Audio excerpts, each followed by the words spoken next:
Hello, I'm just going to tell you what I'm going to get up to now, which is dyeing fabric for a Khaleesi costume from Game of Thrones.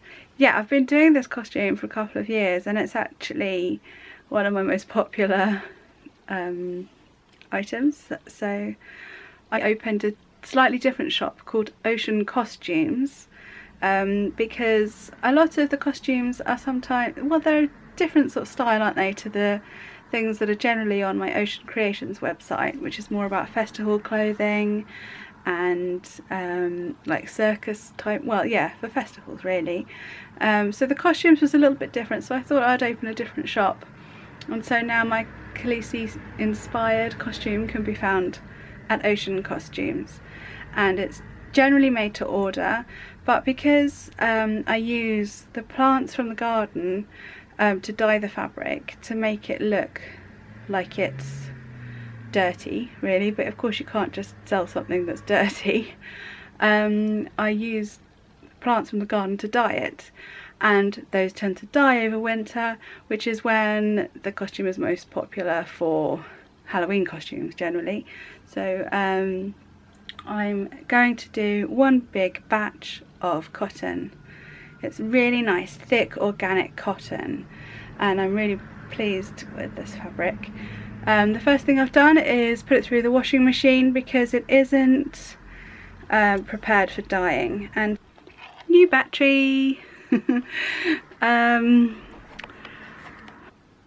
Oh yes, the fabric has to be washed, and which is done, and it's also better to have it wet as well.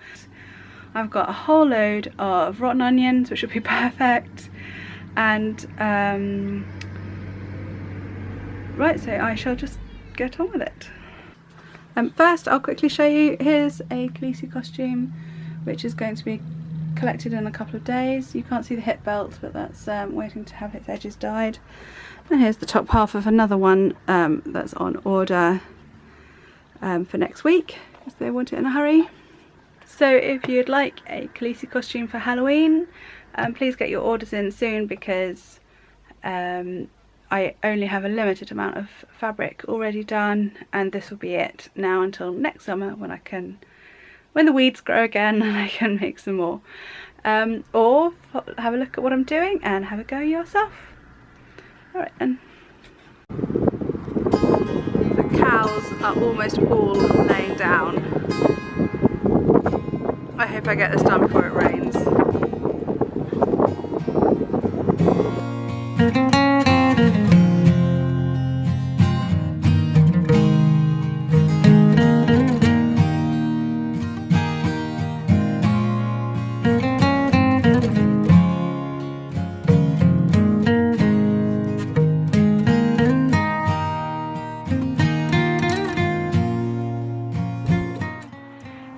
My pile of weeds ready. Here they are.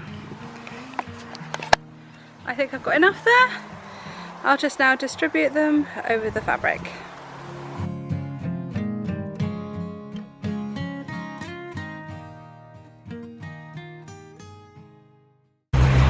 And lastly, some onion skins, just to make sure I get those brown tones going through, because onion skins is about the only thing that's predictable. All these other plants, they can turn out any way, different times of year, they have different colours come out of them. So I've got some rotten old onions and some onion skins that I can use, so I shall get those on top. And it's alright if it's sitting on top of the other plants, because when you roll it up it will go on the other side of the fabric, if that makes sense. So the fabric will still get the dye from the skins.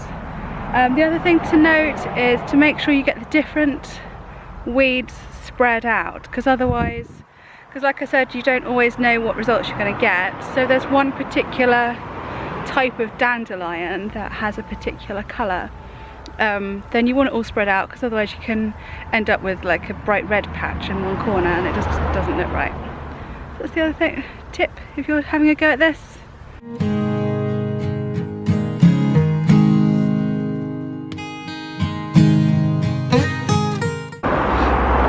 So whenever I have onions, I save the skins.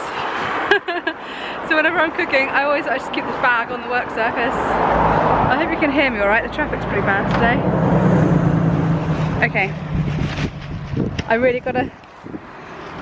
I must get on with it. I swear it's about to rain.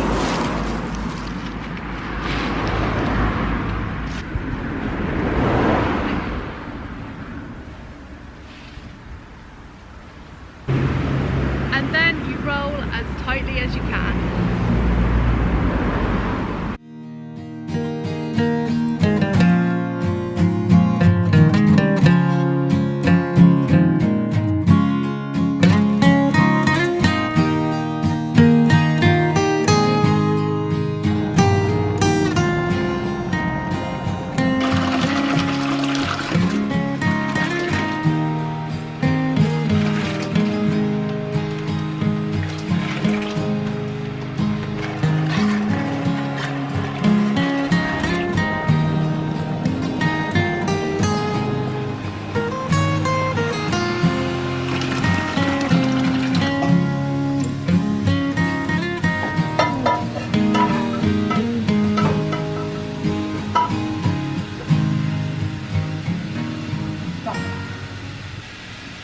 It looks as though I slightly underestimated the size of my cooking pot. This is the first time I've used this pot and I've been looking forward to doing a massive batch of dyeing in it, but it's not quite as big as I thought it was.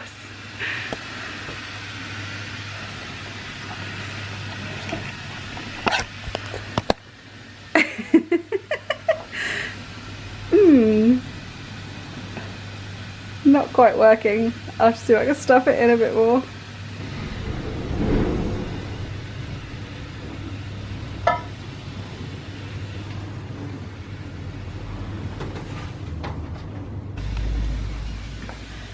That's the best I can do. So this is what I've got cooking in my kitchen today.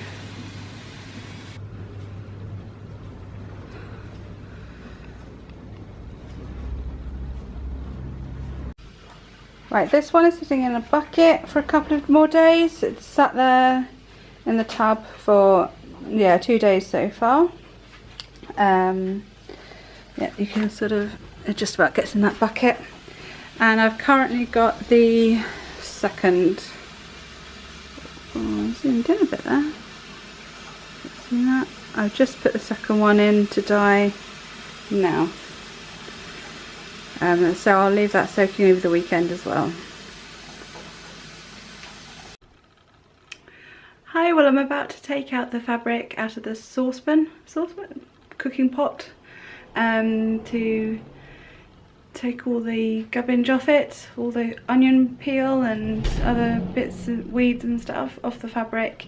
It's been now sitting there for about 4 days altogether, so the dye should be well soaked in. And hopefully there'll be some good results. This is the thing, you never know what it's going to look like. In hindsight, I wouldn't have put quite so much fabric in the pot. What's in there now is that second lot, that second piece that I had. There we are. And that is really about the limit, because I was actually starting to panic about this.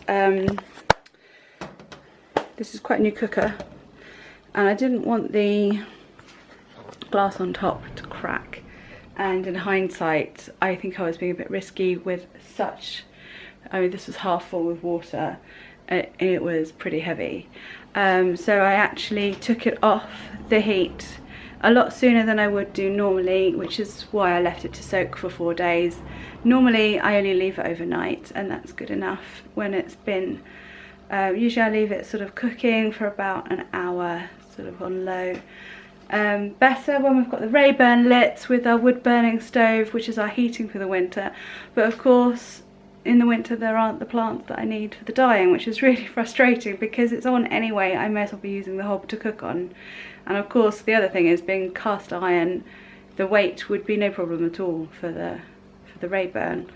So I'll have to see if I can find some plants that are good for dyeing in winter, because just having constant heat on the go, it seems a shame not to do some more dyeing in winter really. Right, so I shall take it all outside now and shake off all the bits.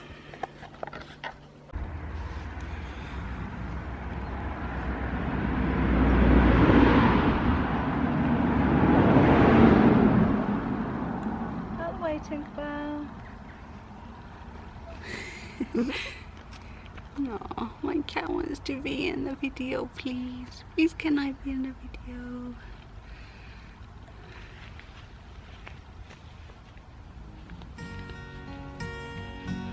That's Tinkerbell, by the way. We've got 3 cats. I'm not sure if you've seen Tinkerbell before.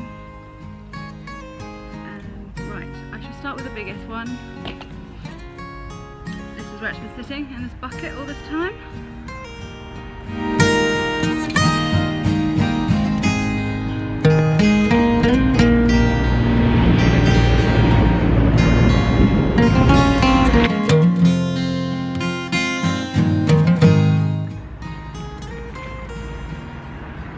Wow, some of the red onion has come out really, really well.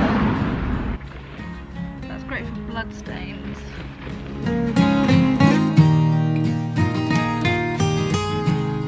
It smells wet forest, which is quite a pleasant smell.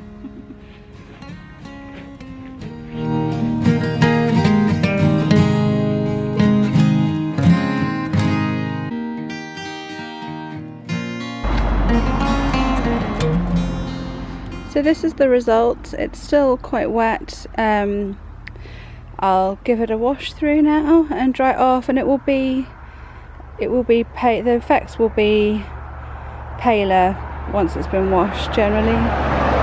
It's funny, some plants seem to come out better after a wash than others, but yeah, so we'll see. I'll get it in the washing machine.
Right, I'm often asked how to put the top on for this Khaleesi costume, so I thought I might as well include it in the video so people can refer to it if they buy the costume. It's simply this length of fabric goes around the back as though you're putting on a cardigan. You cross that bit over the front. Actually, I'll sort of adjust it a little bit. So that bit goes across like that. Then that bit folds over the top like that. And then that ties behind the neck like a halter neck.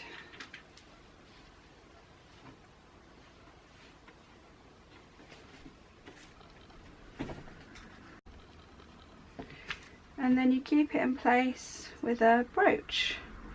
Whenever I'm out and about, I always pop in vintage shops or flea markets to keep an eye out for circle shaped brooches, because that's what it looks like Khaleesi wears.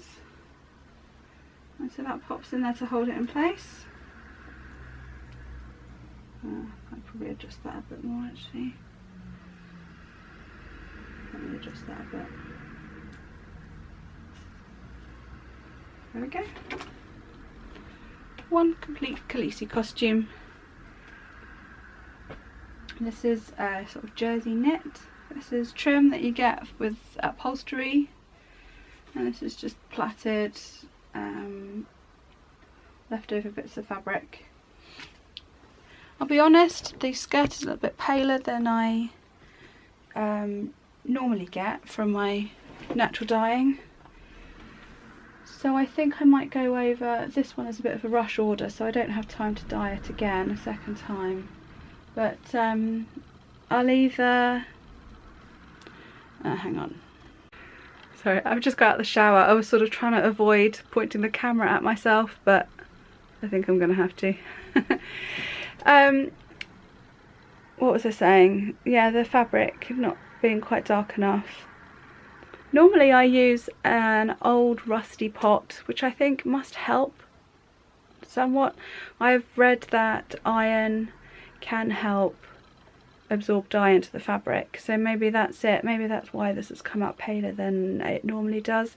That's the first time I've used that really big cooking pot, so maybe that's why it's not as dark as it often is.